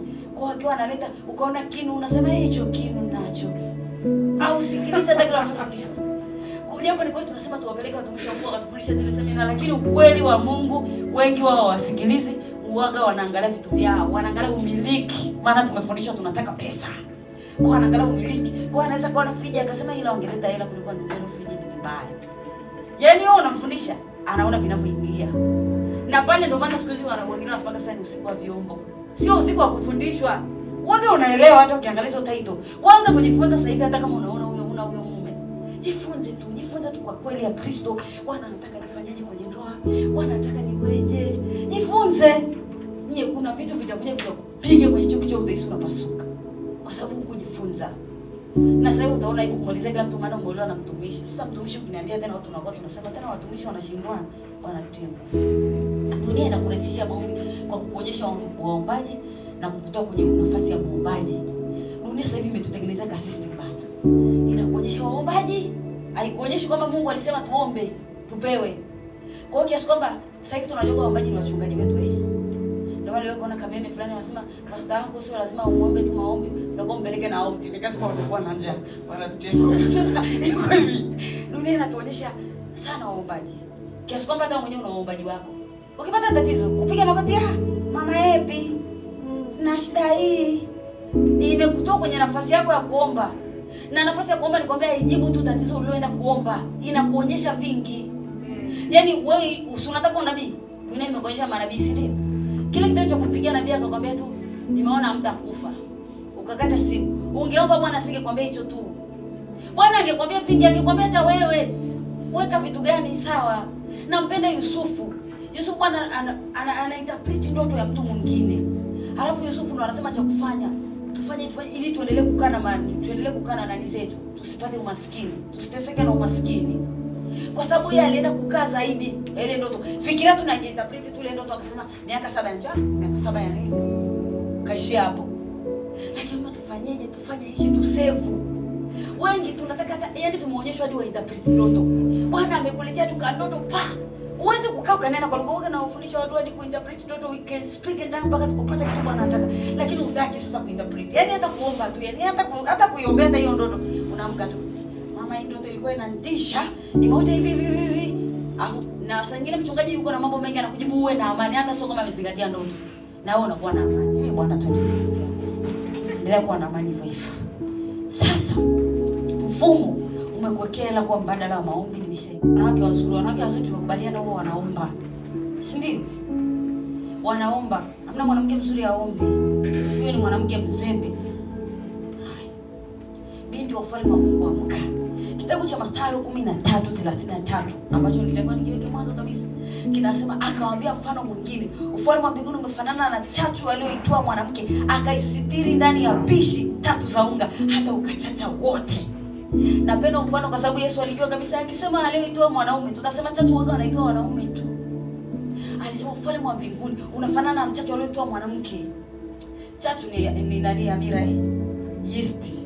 Alitoa mwanamke akaiweka kwenye pishi 3 za unga. Ni kama tunavyotengeneza mandazi, una kilo 3, unaweka ile yeast. Baada ya muda unga wote unachacha. Ukiumuka vile ndio umechacha. Huo ndio ufalme wa Mungu. Hakuna mtu mwenye ufalme ambaye ana impact. Ukimwona na ufalme ana impact, ana shida, hajui kama na ufalme. Huyo ni mtoto. Ufalme wa Mungu unafanana, zilikuwa ni pishi 3 zitaumuka 3. Azitana kuumuka nusu. Bwana Yesu akakupa ufalme wake na usionyeshe nuru. Huo ni uongo. Utaonyesha nuru na sio lazima ufungue kanisa lako. Shida yetu kubwa ni kwamba ukianza tu kuhubiri, anafungua kanisa lake, sio lazima ufungue kanisa lako. Sio kweli. Kuna chachu. Bwana anaweka ufalme wako kama chachu kwenye kazi yako. Bwana anakustahilisha hapo. Na sio unastahilisha tu ili upate heshima wa mabosi wa kuogope kwamba akikuletaga unatoaga nondo kwenye hiyo kichwa wa kusifia kubebea na pochi. Sio hivyo. Unafanya vile kwa ajili ya kuinua watu kwa Bwana. Ufalme wa Mungu kazi yake ni kufanya wengine wainuke. Nitakapoinuliwa nitawavuta watu waje kwangu. Sio nitakapoinuliwa nitawavuta watu waende kwa watumishi wao. Acheni. Mara nyingi wakati sisi nitakapoinuliwa navuta watu waje kwangu. Kwa hiyo tunaichukulia watavuta watu waende kwa wachungaji fulani. Bwana anawavuta watu waende kwake, kwa Kristo, sio kwa wachungaji. Ndio maana wewe tunatakiwa kukutoa hapa tukikupeleka Somalia, tukukute bado unayo imani. Sio kwa sababu umeleta kanisa lenu basi imani nayo imetoweka. Hilo ni tatizo lingine. Amka. Ufalme wa Mungu umewekwa kwetu kama chachu, ni kidogo. Umeupokea siku moja kwenye uwanjani huko Jumatano, kama mimi nimeipokea kwa redio, lakini Bwana anataka watu waisikie kweli. Anataka watu wamsikie Mungu kupitia wewe. Na sio lazima uende ukachukue redio uanze kuhubiri na redio. Ila maisha yako yanaweza kuhubiri wazi. Yanaweza kuhubiri. Biblia inasema kipindi cha Debora, Biblia inasema hata mimi Debora nilipoamka, watu alikuwa anaongea nyakati zile zilivyokuwa ngumu. Baluska peada. Nimekumbuka. Can we read Waamuzi sura ya 5 mstari wa 6? Nimekumbuka. Huyu ni mtu ambaye ni Debora. Kipindi cha Agano la Kale wanawake waga watajwa. Ukiona mwanamke ametajwa, muogope. Ogopa. Walikuwa watajwi. Na nampenda Debora kwa sababu alisemaga kabisa katika siku za Shamgari. Shamgari ndio jamaa ambaye aliuaga watu wengi sana kutumia konzi. Mwana wa Ana, siku za Yaeli, njia kuu zilikuwa hazina watu. Nao wenye kusafiri walipita kwa njia za kando. Maliwali walikoma katika Israeli, walikoma. Hata mimi Debora nilipoinuka. I like the verse. Hata mimi Debora nilipoinuka. Sio mimi Debora nilipoinuliwa. Amen. Endelea kusubiri, endelea kuinuliwa. Hata mimi nilipoamka, hata mimi happy nilipoamka. Alafu anasema hivi katika nyakati za Shamgari. Shamgari ni mtu shujaa mmoja hivi sana ukimsoma, ameoa watu wengi. Alafu anasema nyakati za Yaeli. Yaeli naye ni mwanamke. Yaeli ni yule ambaye alimpondaga kichwa Sisera, alimpa maziwa. Sisera alifika akamwambia, nataka nikimbie, nijificha kwenye boma yako, nasikia maji. Yaeli akampa maziwa. Akaenda akalafu, Yaeli akamponda kichwa. Alafu Debora anaielezeaga vizuri sana. Anaelezea vizuri sana kwenye wimbo wake wa shukrani. Anaelezea vizuri sana. Anasema atabarikiwa Yaeli mkewe Heberi kulikuwa na wake wote. Hiyo ni Waamuzi 5:24. Unajua Debora baada ya wale kushinda, Debora aliimba kanyimbo. Sio Debora na Baraka. Baraka ni mwanaume, waliimba wote hapo kanyimbo sasa. Alafu kwenye hapo kanyimbo ambako anaimba mwanaume na mwanamke, kuna kasentesi Debora anakasema atabarikiwa Yaeli mkewe Heberi kulikuwa na wake wote. Yaeli ni yule ambaye alimponda Sisera kichwa. Ponda alikuwa ameshampa maziwa. Shida yako ni kwamba hata maadui wakija, hujui protocol za kimungu. Wakiomba maji unaomba maji hawalali, kwa uwezi kwa wao. Ilikuwa ni protocol ya kiungu. Jamaa alimpa maziwa, anajua sasa huyu kachoka, kisha kunywa maziwa atalala. Hakishalala naweza nikamwamini mwanamke, sina nguvu ya kupigana naye physically. Kwa hiyo kilala naweza nikamuua. Wewe sasa unampa maji kama alivyoomba maji. Kwa nini? Kwa sababu hujui. Na ukitaka kuelewa, Biblia inasema katika siku za Shamgari, katika siku za Yaeli. Kwa hiyo Yaeli alikuwa amekusudiwa ni siku zake. Hivi unajua Biblia ikitaja siku zako? Katika siku za, maana yake hizo nyakati mtu anayejulikana anayevuma ni Yaeli, ni mwanamke. Debora amenyanyuka kwenye hizo siku za Yaeli. Kwa hiyo Sisera hajaenda pale kwa bahati mbaya, ameenda pale kwa sababu ni siku za Yaeli. Sababu kuna kitu kwenye ulimwengu wa roho kinasema hizi siku ni za mwamba, mwanamke mmoja anaitwa Yaeli. Hajaenda pale kwa bahati mbaya. Ndio Biblia inasema katika siku za Yaeli, siku za Shamgari, mimi Debora, anasema anaongea zile njia zilikuwa zina watu maliwali walikuwa wanatembea kwa miguu. Yaani kama anataka kusema kulikuwa hamna amani. Alafu anasema hata mimi Debora nilipoamka. Amka. Kwenye hizi siku tuamke, si wanawake. Amka. Hizi siku zina vitu vina shida. Ndio tunaweza tukasema katika siku za happy ndoa zilikuwa zina amani. Hata mimi happy nilipoamka. Tunaweza tukasema katika hizi siku fulani ndoa zilikuwa zitoboi. Hata happy nilipoamka zimeanza kutoboa. Amen. Maana yake anajua passion yake aliyoifanya kwenye hizo siku. Hata mimi ndio nimefanya. Haikuwa bahati mbaya. Debora kuwa mwamuzi wa bahati mbaya. Wewe imagine ni mwanamke, lakini Baraka anapoambiwa, Debora anamwambia Baraka, wewe nenda kasome. Wewe unasoma Biblia. Anamwambia Baraka, Bwana amekutuma wewe ndoka huko. Baraka siwezi kwenda bila wewe. Can you imagine? Yaani mwanaume anataka kwenda na mwanamke. Ndio Debora anamwambia nitaenda na wewe, lakini atakayemua Sisera ni mwanamke. Kwa nini? Maana yake umekubali kutoa mamlaka yako kwa mwanamke. Kwa namna yote sitamua mimi mwanamke, ila ataua mwanamke mwingine ambaye ni siku zake ni Yaeli. Can you learn? Kuwa na kitu kinawaka kwenye moto wa tumbo lako. Useme watoto wangu wakizaliwa, hakuna mtu atawafunza zaidi ya Roho Mtakatifu. Kwa kuna kitu kinawaka kwenye moyo wako, unasema I say, ndoa zote zitafeli. Wanaume wote watachepuka. Ila mimi katika siku zangu hakuna. Amen. Ufike bado ujitengeneze siku zako. Yaani unakaa unasema katika siku zangu wanaume wote watachepuka ila sio mume wangu. Na sio kwa kufanya vitu vingi. Nimwambie vitu ni rahisi kwa Mungu. Ukimpokea Yesu, ukikaa na Yesu vizuri, vitu ni rahisi kwa sababu yeye ndio huaga na rahisi. Si unajua ni kale kanyimbo, lolo si njia rahisi, kutembea rahisi, si kutembea na Yesu, ongoza safari. Magumu ya rahisisha. Hadi vinyimbo tunavyo, lakini hatuzingatiaki. Yesu ndio urahisisha vitu, sio wewe. Sio kwa sababu eti ndio umekuwa eti ndio umeanza kubana tumbo, umeanza kutokula, umeanza kwenda gym, ndio wewe mwanaume ndio aendelee kukaa na wewe. Ni vile malaika anapokuwa anakuangalia huko gym, unavyohangaika. Anasema ingekuwa kwa ajili ya afya yake ningefurahi, ila kwa ajili ya huyu mwanaume ambaye ana pepo la zinaa, mimi nitakuwa namuonea huruma anavyohangaika. Mara nyingi iko hivyo. Mara nyingi unahangaika eneo la kutoa pepo la zina ambapo ungeingia kwenye maombi katika siku zako. Ukaingia kwenye maombi ukasema plasa tayaha shetebelehe. Ile pepo la zina tu la huyo mwanamke anayefuata mume wako lingekauka, angemwona mume wako mgumu mchoyo, angemwacha. Wewe unaanza kwenda gym kutengeneza makalio, kiamini mume wako anapenda ile makalio ya jirani. Wewe kama mwanaume amekuja kukuoa ukiona makalio, alikuwa anaweza kuoa mwenye makalio. Au sio ukategemea kama bwana atambalisha kwenye ndoa aanze kupenda makalio. Ni spirit ya shetani imeingia hapo. Yaani bwana Isaac akamkubali, akaenda akakubali kama madhabahuni, wewe mweusi unachunusi. Alafu ghafla akakuoa, na kuna wale wajinga wana ushetani. Hawajui kama tunainulia utukufu hadi utukufu. Nasikia akishapata hela atakuacha. Kwa sababu anaamini kama hatuinulia utukufu hadi utukufu. Kuna vitu vinakinzana hata na habari ya neno. Mimi nasema tunainulia utukufu hadi utukufu. Wewe sasa akishapata hela atakuacha. Kwa hiyo kwenye utukufu kwa mimi wanga na tupo wanaendaga utukufu hadi utukufu wenyewe. We can learn Bible. Una mali pa kukaba kwenye maombi. Ukakaa ukasema, Bwana, umesemaje? Hapa umesema hivi. Umesema nyumba yangu itakuwa nyumba gani? Ya sala. Sasa kwa nini mwanaume asali tena? Unapata prayer point. So unaanza kujitengeneza hata kama umekutana na mtu mwingine mzuri kuliko mimi. Wewe shida yako unajua uzuri ni kwenye uso. Ingekuwa hivyo Esther angeendaga tu kwa mfalme bila kusali kufunga siku 3 kavu. Angeendaga tu mimi ni mzuri na nina shepu nzuri. Angekufa, sikudanganya. Angekufa kwa sababu mfalme angeiona dharau. Asingeona hekima. Namna mfalme anapenda dharau. Mfalme angesema, ana dharau.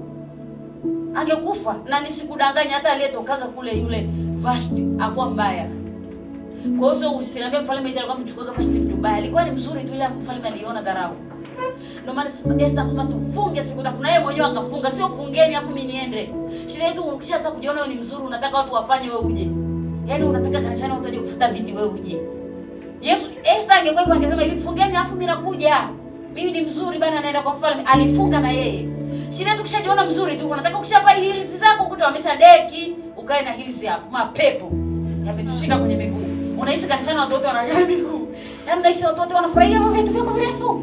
Kwa akili yako inakwambia mimi ni mzuri, nitaingia na. Alafu kuna wengine ni wajinga. Tumeomba kwa Mungu, amekupa hiyo kazi mwenyewe.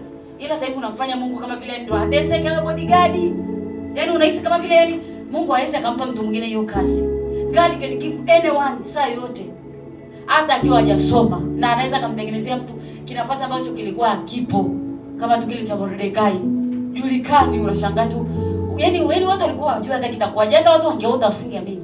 Bwana anaweza kumtengenezea kila mtu nafasi. Yaani wewe, Bwana akifanya hivi, akifungua, watu wametoka kwenye mnara wanaongea kila mtu lugha yake. Hivyo unamchukulia Bwana, unamchukulia Mungu ni simple Kwenye mnara, wanatengeneza mnara wa Babeli. Kila mtu ametoka na lugha yake. Hivyo unamchukulia Mungu ni simple. Yeye amefanya tu hivi. Ndimi zao nyuja. Hello, are you okay? Ghafla yani. Sio kama alianza kutengeneza matrix, wao wachaga waende hivi. Ni ghafla pa mnara wa Babeli amtengeneza tena, kila mtu ana usemi wa namna tofauti. Ndio atashinda kukuinua wewe. Akili yako inakwambia atashinda kukuinua wewe mpaka uende ukavue na chupi. Yaani mpaka ukafanya everything vitu vibaya. Backup. Na kuna watu wanatengeneza shuhuda huko nje wanazileta kanisani. Wewe mwenyewe ndio umetoa rushwa ukija kanisani, Bwana amenipa kazi. Hajakupa. Umejipa maana. Unajua tuna shida. Unapeleka na fungu la 10 hizi like. Unajua maana kusema leteni sadaka, maana kusema hata kondoo namleta siwe na wa. Unajua hata alikuwa akipelekwa kondoo akawa anakamguka amepinda kidogo hivi, alikuwa anauliwa nje. Apeleke kwenye sadaka. Sasa hivi tuna kondoo wengi wamepata mashida. Ndoa tumbo liko. Malaika wa Bwana. Lakini sasa tufanyeje? Sasa usichukulie system kawaida. Yaani usichukulie system kawaida kwamba kama dunia inafungisha ndoa hivyo hivyo. Usichukulie kawaida. Useme tu mimi haiwezekani. Bwana kama huyo mume wangu yupo, atahangaika, tutahangaika, ila tutaenda Wasafi. Na usio unachukulia mazoea. Kuna some people wanachukulia mazoea kwa sababu watu wamenyamaziwa. Kwa hiyo unasema, "Mbona Maipi nani nyamaziwa?" Ni kwa ajili yako, sio kwa ajili yake. Tunaenda kwa Mungu kwa ajili yetu sisi na Mungu, sio kwa ajili ya watu. Kwa hiyo usitafute validation kama Mungu ataona kosa ni wao. Usikubali kuingia kwenye makosa. Na kama ameingia kwenye makosa ameshajitambua, anaweza akawa Rahabu. Anaweza akatoka. Inawezekana. Ila Bwana akutengenezea akili ya kusema mimi sifanyi hivyo. Na kama ulikuwa unampaga mnaonja, unaweza ukasema simpi tena, na kama ni yeye na abaki na anabaki. Mungu sio dhalimu hivyo. Yaani Mungu sio mjomba wetu ambaye anaweza akatetemeka na pesa za huyo mwanaume. Sio hivyo. Hapana. Mungu ni mzuri sana. Amewasha jua mpaka sasa hivi. Ni mzuri sana. Afu anatisha kama nini? Unajua shida sisi tumefundishwa madhabahu hakuna Mungu Hiyo tatizo ni kubwa sana. Unaona tulivyo hapo kwenye madhabahu? Huyo hajaniambia muda wangu nisije nikaenda sana. Unaona tulivyo hapo kwenye madhabahu? Wengi tumefundishwa hivi yuko madhabahu. Ila hatujafundishwa Mungu yuko madhabahu. Kwa ni rahisi wewe hata kuja kuleta sadaka hapa. Umetoka kujiuza. Kwa sababu haujafundishwa kumwangalia Mungu kama mahali panapotisha. Biblia inasema watu wakiangalia kwenye hao makerubi hapo hapo wanakufa. Biblia inaongeza ingine wakati Mungu ameshuka mlima Sinai, anawaambia msisogelee. Hata mnyama akisogelea apige kwa mawe. Shida si hatujafundishwa kumwangalia Mungu kama kama Mungu na utisho wake. Kwa unatisha kama nini? Tumefungua zetu macho. Unatisha. Akili zetu zinawaza mtu mwenye macho makubwa, mwenye miguu ya kwato. Ndicho tunachojua. Lakini Mungu anatisha. Anatisha. Muombe tu Mungu akupe neema ya kukusaidia kumaliza ujana vizuri. Akupe neema kulea watoto wako vizuri. Akupe neema ya wajukuu zako kuwa vizuri kwenye hichi kizazi. Wala usifurahie watoto wenzao wakiwa wanaharibika, unaona kwenye mtandao wameharibika, unaanza kusema amefeli, ni star sana. Ndio maana Bwana anakupia hata hela, maana anajua akikupa hela ukishakuwa star, utajitabikia maneno mengi sana na watoto wako wanakuwa kama wao. Ujui tuna chuki na matajiri. Tuna chuki na matajiri. Yaani tajiri mtoto wake akianguka unafurahi. Elizabeth ameshinda sasa. Ameshinda. Tuna chuki na matajiri. May God give us grace. Lea kile kitu Mungu ameweka ndani yako, lea tumbo na kwako. Ombea. Usiwe kama nanili yule mjinga aliuza hati yake ya uzaliwa kwanza kwa chakula. Usiwe lea. Asante. Usiwe kama yule mjinga aliuza. Sasa nimekuelewa mwenyewe. Usiwe kama mjinga kama yule aliyeuza hati yake ya uzaliwa kwanza. Sawa? Alikuwa amekuja tu na njaa. Maskini. Akakuta chakula chekundu. Na sasa akakuta cha nyeusi kama sikipenda. Akaingia tamani chakula kinapoonekana. Akasema, "Kwani uzaliwa kwanza ni nini?" Bila haja kusema kwenye Agano Jipya kwamba alipoitaka ile nafasi hata kwa machozi hakuipata. Maana yake baadaye alikuja kurudia sana. Usiuze nafsi yako kwa vitu vidogo. Vidogo sana. Muda wangu umeisha. Naona naye alikuwa ananiambia muda utanisamehe mimi sitaifuata. Lakini sijaelewa ratiba ya chakula imekaaje. Tayari, kwa mnafanyaje?